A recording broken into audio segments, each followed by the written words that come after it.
Bihar land survey that is special survey for 2024 वंशावली कैसे बनाए। तो बिहार सर्वे 2024 के लिए वंशावली बनाने की प्रक्रिया बहुत सहज है। इस वीडियो में हम आगे भी देखेंगे जो आईएएस अधिकारी मिस्टर जय सिंह जो बिहार सर्वे के डायरेक्टर्स हैं एवं सेक्रेटरी भी हैं, उन्होंने इसको सिलसिलेवार ढंग से सभी चीज़ों का इसमें ब्यौरा दिया है। तो आपको इसमें किसी तरह की बिचौलिए की कोई हेल्प लेने की ज़रूरत नहीं है, किसी दलाल को हेल्प लेने की ज़रूरत नहीं है। आप खुद से सभी काम करें और आगे अगर ज़्यादा जानकारी चाह रहे हैं तो इस वीडियो को पूरा देखें ताकि आपको कुछ अंडरस्टैंडिंग बने। इस चैनल में नए हैं तो लाइक एंड सब्सक्राइब बटन जरूर डाल दें ताकि हम अगले कुछ भी इसमें नया डेवलपमेंट हो तो आपको अपडेट कर सके। बिहार सर्वे 2024 के लिए वंशावली बनाने की प्रक्रिया निम्नलिखित है। सबसे पहले वन में आवश्यक दस्तावेज वंशावली बनाने के लिए आपने अपने परिवार के सदस्यों के नाम, जन्म तिथि और कोई अन्य संबंधित जानकारी है उसको आप दर्ज करें। तो इन सभी सवालों के जवाब आईएएस अधिकारी जय सिंह ने, जो कि बिहार गवर्नमेंट के सर्वे विभाग के डायरेक्टर भी हैं और वहाँ के सेक्रेटरी भी, उन्होंने सिलसिलेवार ढंग से बहुत अच्छे तरह से इस सभी चीज़ों को पब्लिक के सामने रखा है। उसको आप ज़रूर देखें और आप समझने की कोशिश करें। बिहार सर्वे 2024 के लिए जो वंशावली है उसकी बनाने की प्रक्रिया बहुत सहज की गई है। फॉर्म डाउनलोड करें। बिहार भूमि सर्वेक्षण विभाग की वेबसाइट में जा कर के वंशावली प्रपत्र 3 है उसको डाउनलोड कर लें। उसको आप अच्छे से भरें जैसे नियम में दिया गया है। फार्म में मांगी गई जानकारी को, जो फॉर्म में जानकारी मांगी गई, सही से ढंग से भरें। इसके अलावा आप परिवार के सदस्यों के नाम, रिश्ते, अन्य आवश्यक संबंधी जानकारी इसमें शामिल होगी, सभी को अच्छे से भरें। दस्तावेज संकलन करें। भरे हुए फॉर्म के साथ आवश्यक दस्तावेजों की प्रतियां जोड़ लगा दें और कहीं से भी कोई सत्यापन करने की ज़रूरत नहीं है, कहीं से भी कोई नोटराइज करने की ज़रूरत नहीं है। आप इसको स्वयं वंशावली को भरें, सेल्फ डिक्लेरेशन भरें और उसको जमा कर दें। एक ध्यान रखिए कि जो आप वंशावली में जो आप डिटेल्स दे रहे हैं वह सही भरें, जानकारियाँ सही दें, अकॉर्डिंग टू नियम के अनुसार आप वंशावली को भरें और अपनी स्वघोषणा को फॉर्म 3 को आप ऑनलाइन बिहार सर्वे ट्रैकर में या जो वेबसाइट है वहाँ पर जमा करें और कहीं से कोई सत्यापन की ज़रूरत नहीं, कहीं से कहीं कोई सिग्नेचर की ज़रूरत नहीं है। यदि आप सही ढंग से भर रहे हैं तो पंचायत के जो लोग हैं खुद उसको डाउनलोड करके उसको सत्यापन करेंगे और कोई ऑब्जेक्शन होगा तो ऑब्जेक्शन को निपटारा भी आपको करना पड़ेगा यदि आप गलत इन्फॉर्मेशन दे रहे हैं तो इस तरह से आपकी सभी चीज़ों का जो विवरण जो है आपने मिस्टर जय सिंह आईएएस अधिकारी ने दी है, जो हम आगे वीडियो में दिखा रहे हैं। ऑनलाइन फॉर्म जमा करें, ऑनलाइन पोर्टल पर अपलोड कर दें और अगर आप ऑनलाइन नहीं जमा कर सकते हैं तो संबंधित कार्यालय सिविल में जा कर के अपने दस्तावेज को जमा कर दें और वहाँ से एक प्रति बना ले, एक्स्ट्रा कॉपी, और वहाँ पर आप प्राप्ति का सिग्नेचर जरूर रख ले ताकि आगे वो नहीं कहेंगे कि आपने जमा ही नहीं किया था। क्योंकि मैनुअल में कई तरह की दिक्कतें आती हैं, कई बार फॉर्म लोग खो देते हैं। अगर आप उसको कुछ पैसे नहीं देंगे तो फॉर्म को आप सजा के नहीं रखेंगे और उसको प्रिजर्व करके नहीं रखेंगे और बाद में आपके फॉर्म भी गायब हो जाएंगे। तो इसी को निपटारा करने के लिए ऑनलाइन की व्यवस्था की गई है। ऑनलाइन फॉर्म में वो बहुत अच्छी तरह से रहती है, आप वहाँ से कोई डिनाई नहीं कर सकता है। उसको आप कर्मचारी वो खुद ही उसको डाउनलोड करके खुद ही वेरीफाई करेंगे और सब चीज़ों का वो निवारण करेंगे। अब जो भी फॉर्म जमा करेंगे उन दस्तावेजों को सत्यापन किया जाएगा। सत्यापन के बाद आपकी वंशावली को स्वीकृत किया जाएगा। यदि कुछ ऑब्जेक्शन है तो ऑब्जेक्शन भी रेज किया करेंगे को लोग, तो उसको आपको क्लियर करने पड़ेंगे।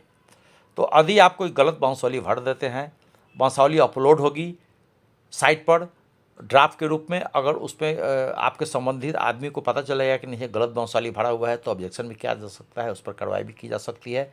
तो सही से विवरण भर के आप बिना किसी के सत्यापन के आप अपलोड कर सकते हैं। सारी व्यवस्था आपको पोर्टल पर उपलब्ध है और उसमें किस तरह की क्या प्रक्रिया है, क्या सहायता की ज़रूरत है, उसके लिए आप ज़रूर बिहार की जो www.DLRS बिहार गवर्नमेंट की जो साइट है या बिहार सर्वे ट्रैकर जो ऐप बनाया है बिहार गवर्नमेंट ने, उसको डाउनलोड कर ले। वो डाउनलोड करके उसमें आप प्रक्रिया को समझे, फॉर्म को ऑनलाइन डाउनलोड कर ले, फॉर्म फिलअप करके जो भी डॉक्यूमेंट्स कहा गया है वीडियो में जो कि सर्वे का जो डॉक्यूमेंट्स है वो भी जमा कर दे, नहीं है तो भी जमा करे। और बाद में आप इसको जब भी सर्वे कर्मचारी आपके साइट पर जाएंगे तो तब तक आप सब चीज़ रखें, उनको सेटिस्फाई कर दें कि भाई ये चीज़ हमारी प्रॉपर्टी ये ऐसे ऐसे आई है, और ये कुछ डॉक्यूमेंट रिलेट करके आप बताएं उनको कि भाई ये हमारी ज़मीन है। तो वहाँ पर अगर अधिकारी और वहाँ के सर्वे कर्मचारी यदि संतुष्ट होंगे तो आपको सर्वे कर देंगे, वरना आपको जैसे पहले का स्थिति था जो पूर्वज के नाम से है तो पूर्वज के नाम पर भी रखा जाएगा, कोई डिस्प्यूटेड प्रॉपर्टी है तो वैसे को वैसे छोड़ दिया जाएगा। तो इस तरह से कई तरह की प्रोविज़न दिया गया है। दवा और उसमें आपत्ति भी दर्ज कर सकते हैं, किसी के नाम अगर ज़मीन चला गया है तो अब ड्राफ्ट हेयरिंग होगी उसके, आप उसको ऑब्जेक्शन दे सकते हैं। आप थोड़ी सरकारी पोर्टल है जो बिहार सरकार की लैंड सर्वे ट्रैकर है, wdlrsbihar.gov.in, इस साइट को आप बीच में विजिट करके आप इसको देखते रहें। जब भी ड्राफ्ट पब्लिकेशन होंगे, यदि आप देखें उसमें कि आपका जो प्लॉट है आपके नाम से है कि नहीं, या किसी ने आपसे कोई छीन रहा है या गलत तरीके से दूसरा का नाम चढ़ गया है, तो वहाँ आप आपत्ति दर्ज कर सकते हैं और उसकी निश्चित रूप से सुनवाई होगी। और वीडियो को पूरा देख करके आप इसमें कमेंट डालें कि आप वीडियो कैसा लगा। यदि आप चैनल में नए हैं तो अपना like and subscribe button please डालिए, ताकि आने वाला सभी वीडियो आपको टाइम पर मिलते रहे। ज़्यादा जानकारी के लिए यह वीडियो मिस्टर जय सिंह, जो कि आईएएस अधिकारी हैं, बिहार गवर्नमेंट में स्पेशल लैंड सर्वे में डायरेक्टर भी हैं, तो उन्होंने सभी चीज़ों का सिलसिलेवार ढंग से बताया है। उसको जानकारी प्राप्त कर आप उसको अंडरस्टैंडिंग बना करके अपने कामों में लगाएं। वंशावली बनाने में मैंने कई बार स्पष्ट किया है कि कुछ लोगों का सवाल था कि सरपंच से बनानी है, पंचायत से, तो कहीं मैंने बार बार कहा कि कहीं से बनाने की जरूरत नहीं, आप खुद से बनाइए। कई बार स्पष्ट किया है कि कुछ लोगों का सवाल था कि सरपंच से बनानी है, पंचायत से, तो कहीं मैंने बार बार कहा कि कहीं से बनाने की जरूरत नहीं, आप खुद से बनाइए, हैंड रिटन बनाइए, और आप किसी से सत्यापित कराने की भी जरूरत नहीं है। कि इसमें परेशान होने की कोई भी जरूरत नहीं है। मैंने पहले भी कहा है, अभी फिर से कह रहा हूँ कि स्वघोषणा समर्पित करने में, वंशावली समर्पित करने में इसमें पर्याप्त समय है। लोग इत्मीनान से इसको समर्पित करें, अभी कोई अंतिम तिथि नहीं है। अभी उनको 1 महीने 2 महीने जो भी लगते हैं वो आराम से समर्पित करें। दूसरा यह भी हम लोगों ने क्लियर किया है कि जो भी दस्तावेज समर्पित करेंगे उसमें किसी को भी सर्टिफाइड कराने की जरूरत नहीं है, किसी से काउंटर साइन कराने की जरूरत नहीं है। एक टोल फ्री नंबर है जो निदेशालय की तरफ से पहले से कार्यरत है, उसमें हम लोग देख रहे हैं कि अगर उस पर कॉल आने की क्या स्थिति है। अगर कॉल उसमें अगर कॉल की संख्या अधिक होगी तो उस पर हम लोग अतिरिक्त कर्मियों की तैनाती करेंगे और उसको लोगों के लिए, जानकारी के लिए अधिक से अधिक प्रसारित भी करेंगे, जिसमें मैंने पहले भी बताया है कि लगभग 1 साल लगता है। तो अभी जो कार्य चल रहे हैं वो लैंड सर्वे के प्रारंभिक चरण के कार्य हैं, और प्रारंभिक चरण में स्वघोषणा की प्राप्ति और ग्राम सभाओं का आयोजन किया जाता है। वो कार्यवाही अभी चल रही है और अभी आने वाले काफी दिनों तक ये कार्यवाही चलेगी। कोई समय नहीं है, क्योंकि जनता में और लोगों में ये बहुत ज़्यादा देखने को मिल रहा है कि वो काफ़ी ज़्यादा परेशान है। क्या ये परेशानी जायज़ है, या फिर ये लोग सिर्फ ऐसे ही सोच रहे हैं कि इस तरीके की परेशानी सामने आ रही है? देखिए, इसमें परेशान होने की कोई भी जरूरत नहीं है। मैंने पहले भी कहा है, अभी फिर से कह रहा हूँ कि स्वघोषणा समर्पित करने में, वंशावली समर्पित करने में इसमें पर्याप्त समय है। लोग इत्मीनान से इसको समर्पित करें, अभी कोई अंतिम तिथि नहीं है।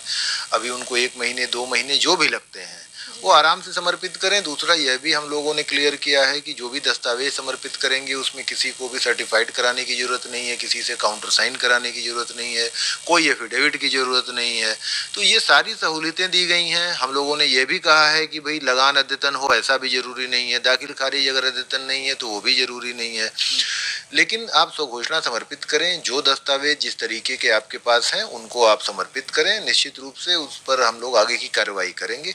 किसी को किसी भी तरीके से परेशान होने की जरूरत नहीं है, न कहीं जाने की जरूरत है।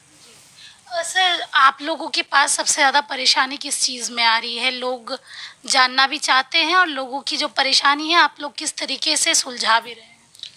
अभी जो सबसे बड़ी जानकारी आ रही है संज्ञान में विभाग के, वो ये है कि बहुत सारे लोग अपने दस्तावेजों की प्रतिलिपियों के लिए जिला में और अंचल कार्यालयों में जा रहे हैं। जबकि हम लोगों ने विभाग की तरफ से बार बार ये बात कही है, विज्ञापन भी प्रकाशित किए हैं कि जितने भी राजस्व के रिकॉर्ड हैं वो अधिकांशतः आज के समय में स्कैन होकर ऑनलाइन उपलब्ध हैं। तो कोई भी व्यक्ति उस ऑनलाइन प्रति को डाउनलोड करके प्रिंट कर सकता है और उसके आधार पर स्वघोषणा के साथ अटैच करके उसको समर्पित कर सकता है। उसमें उसको अंचलों में जाने की या जिला के अभिलेखागार में जाने की भी आवश्यकता नहीं है। सर, स्वयं घोषणा पत्र के लिए क्या मालगुजारी अपडेट कराना जरूरी है? नहीं, मालगुजारी अपडेट कराना जरूरी नहीं है। अगर पुरानी रसीद भी है तो वो भी मान्य होगी। सर, सबसे ज़्यादा सवाल एक ये भी है, जिस तरीके से पहले मौखिक तौर पे ज़मीन की लेन देन होती थी, उनके पास कोई कागजात नहीं है, कई सालों से उसी ज़मीन पे रह रहे हैं, वो लोग क्या करें? वो लोग भी स्वघोषणा समर्पित करें। अगर मौखिक तौर पे जमीन के का बदलान हुआ है और वर्तमान में शांतिपूर्ण दखल कब्जा है, किसी का कोई विवाद नहीं है, कोई आपत्ति नहीं है, तो इसको भी कागज पर लिख करके समर्पित करें। उसके पश्चात जब उसका परीक्षण करने का समय आएगा, ऐसे 6-7 महीने बाद, तब फिर उस पर विचार किया जाएगा। अगर वर्तमान में कोई दस्तावेज नहीं है तो उस तरीके से स्वयं हस्तलिखित करके ही इस चीज़ को समर्पित करें, लेकिन उसमें यह जरूर रहे कि कोई आपत्ति नहीं होनी चाहिए किसी को, और उस मौखिक बतलान जैसा वो बता रहे हैं उसके हिसाब से लोग अपनी अपनी जगह जमीनों पर काबिज होने चाहिए, उनका कब्जा होना चाहिए शांतिपूर्ण। टोल फ्री नंबर की भी बात हो रही है, क्या कोई टोल फ्री नंबर जारी किया गया है? एक टोल फ्री नंबर है जो निदेशालय की तरफ से पहले से कार्यरत है। उसमें हम लोग देख रहे हैं कि अगर उस पर कॉल आने की क्या स्थिति है। अगर कॉल की संख्या अधिक होगी तो उस पर हम लोग अतिरिक्त कर्मियों की तैनाती करेंगे और उसको लोगों के लिए जानकारी के लिए अधिक से अधिक प्रसारित भी करेंगे। सर, मेरा एक सवाल ये भी है, पहले वंशावली को लेकर काफ़ी ज़्यादा चर्चाएं भी हो रही थी, वंशावली बनाने में दिक्कत भी लोगों को आ रही है, वैसे लोग क्या करें? वंशावली बनाने में मैंने कई बार स्पष्ट किया है कि कुछ लोगों का सवाल था कि सरपंच से बनानी है, पंचायत से, तो कहीं मैंने बार बार कहा कि कहीं से बनाने की जरूरत नहीं, आप खुद से बनाइए, हैंड रिटन बनाइए, और आप किसी से सत्यापित कराने की भी जरूरत नहीं है। तो मुझे नहीं लगता कि इसमें कोई दिक्कत होनी चाहिए। अपनी वंशावली बनाने में अगर लोगों को दिक्कत आ रही है तो दिक्कत का अगर कोई तकनीकी पहलू है तो वो बताएं। अदरवाइज यह सहूलियत तो सरकार ने दी है कि आप खुद से बना करके उसको अपलोड करें, तो मुझे नहीं लगता कि अब कोई दिक्कत होनी चाहिए। और सर, जब अधिकारी जाएंगे, लैंड सर्वे होगा, उस समय क्या सारे लोगों का होना ज़रूरी है? अगर कोई उसमें से हिस्सेदार बिहार से बाहर हो, देश से बाहर हो, ऐसे लोग क्या करें? नहीं, सबका होना आवश्यक नहीं है। यदि होंगे तो ठीक है, नहीं होंगे तो भी ठीक है। बस स्वघोषणा समर्पित जरूर करें। यदि कोई व्यक्ति राज्य से बाहर हैं या देश से भी बाहर हैं तो उस सर्वे की प्रक्रिया में ऑनलाइन विधि से भाग ले सकते हैं, स्वघोषणा समर्पित कर सकते हैं। आगे जब जरूरत पड़ेगी तो दावा आपत्ति भी कर सकते हैं। तो ऐसे लोग जो वर्तमान में नहीं हैं उनको भी चिंता करने की आवश्यकता नहीं है। बस वो स्वघोषणा और जो आवश्यक कागजात हैं वो जरूर अपलोड करें, वो समर्पित करें। सर, मेरा आखिरी सवाल ये रहेगा, क्योंकि लोग काफ़ी परेशान हैं, आप अपने तरफ से लोगों को क्या कहना चाहेंगे? क्योंकि काफ़ी अफरा तफरी का माहौल बन गया है, ज़मीनी विवाद भी हमेशा इसी का कारण रहे हैं और लोग लगातार पूछ रहे हैं कि सरकार हमारी ज़मीन ले लेगी क्या? हम काफ़ी समय से रह रहे हैं, सबसे बड़ा सवाल तो यही है। मैंने पहले भी स्पष्ट किया है कि सरकार किसी की जमीन लेने नहीं जा रही है, इसलिए लोगों को चिंता करने की कोई आवश्यकता नहीं है। बस शांतिपूर्वक इस सर्वे की प्रक्रिया में शामिल हों और जो आपका दायित्व है, जैसे स्वघोषणा समर्पित करना, वंशावली समर्पित करना, जो दस्तावेज प्रकाशित हो रहे हैं उनको देखना, इन सब चीज़ों में भाग लें, ग्राम सभाओं में भाग लें। यदि कोई आपको कन्फ्यूज़न है, कहीं कोई परीक्षा है तो आप उसको पूछें, लेकिन किसी भी तरीके से पैनिक होने की या घबराने की कोई भी आवश्यकता नहीं है। ये सारी कार्यवाही लोगों के भले के लिए, उनके लैंड रिकॉर्ड को अपडेट करने के लिए ही की जा रही है। तो पूरी तरीके से विभाग जो है लोगों की समस्याओं को भी सुन रहा है और उन समस्याओं के आधार पर हम लोगों ने कई सारी तब्दीलियां भी की हैं। हम लोग बार बार विज्ञापन प्रकाशित कर रहे हैं कि भाई सत्यापित प्रतिलिपियों की कोई आवश्यकता नहीं है, शपथ पत्र की कोई आवश्यकता नहीं है। तो इतनी सहूलियतें दी गई हैं। उसके पश्चात भी अगर लोगों की कोई परीक्षा होगी, कोई इस तरीके की शंका होगी तो आने वाले समय में विभाग जो है उसको दूर करेगा और निश्चित रूप से लोगों को कोई असुविधा न हो इसका पूरा ख्याल रखा जाएगा। इस तरह आपने वीडियो में देखा कि मिस्टर जय सिंह जो आईएएस अधिकारी है बिहार स्पेशल सर्वे 2024 की, उसमें सभी चीज़ों का बहुत सारे चीज़ों का निकालन किया है जो कि आपके लिए बहुत सहूलियत दिया जा रहा है। तो बहुत सारा अफवाह के बाज़ार भी गर्म है, उसमें आप नहीं पड़े। टोल फ्री नंबर पर संपर्क करें। आप जो आपको ग्रामीण क्षेत्र में जो वहाँ कंप्यूटर की दुकानें हैं, कैफ़े बने हुए हैं, वहाँ सहायता ले सकते हैं। अपने डॉक्यूमेंट्स और जो स्व घोषित वंशावली है, प्रपत्र 2 है, उसको आप अपलोड करें ऑनलाइन।